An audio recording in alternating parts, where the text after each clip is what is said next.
Hi hello సంధ్య ఫైసీ food kitchen అందరూ ఎలా ఉన్నారు? బాగున్నారా? నేనైతే బాగానే ఉన్నానండి. ఇప్పుడు నేను ఒక మంచి రెసిపీతో మీ ముందుకైతే వచ్చేసాను. ఇప్పుడు దొండకాయ కర్రీ అయితే మనం చేయబోతున్నాం. ఫస్ట్ కడాయిలు పెట్టుకొని కడాయిలో ఆయిల్ వేసుకోండి. తర్వాత పచ్చిమిర్చి కరివేపాకు వేసుకోండి. అలానే ఆనియన్స్ కూడా వేసేసుకోండి. బాగా ఫ్రై చేయండి. గోల్డెన్ కలర్ వచ్చేంత వరకు ఫ్రై చేయండి. మావి తెల్లవి ఉల్లిపాయలు కాబట్టి అలా వైట్గానే ఉంటాయి. గోల్డెన్ కలర్ వచ్చేంత వరకు బాగా ఫ్రై చేస్తూ ఉండండి. అప్పుడైతేనే కర్రీ టేస్ట్ అనేది వస్తుంది. ఆ తర్వాత దొండకాయలు కట్ చేసుకున్న దొండకాయ ముక్కలు కూడా అందులో వేసేసుకోండి.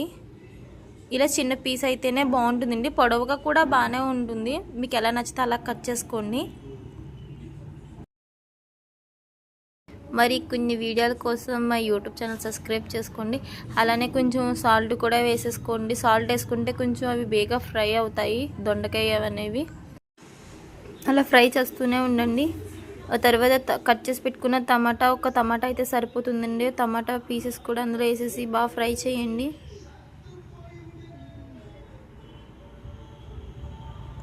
చూడండి చేంజ్ అయితే వస్తుంది వాటిల్లో. అలా బాగా మగ్గేలా వరకు బాగా కలుపుతూ ఉండండి. అలానే ఫ్రై చేస్తూనే ఉండండి.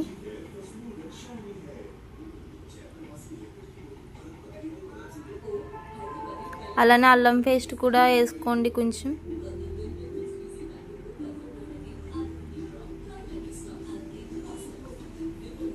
అడిగి పెట్టకుండా బాగా కలుపుతూ ఉండండి.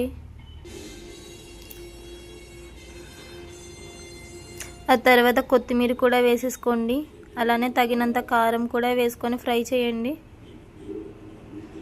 చూడండి అలా ఒక 2 మినిట్స్ వరకు అలా మగ్గనివ్వండి. వెంటనే వాటర్ పోయొద్దు.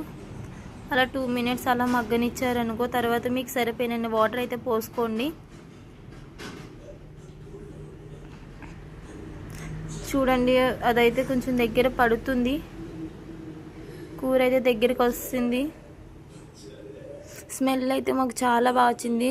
కర్రీ అయితే అయిపోయింది. నచ్చితే లైక్ చేయండి, షేర్ చేయండి, కామెంట్ చేయండి.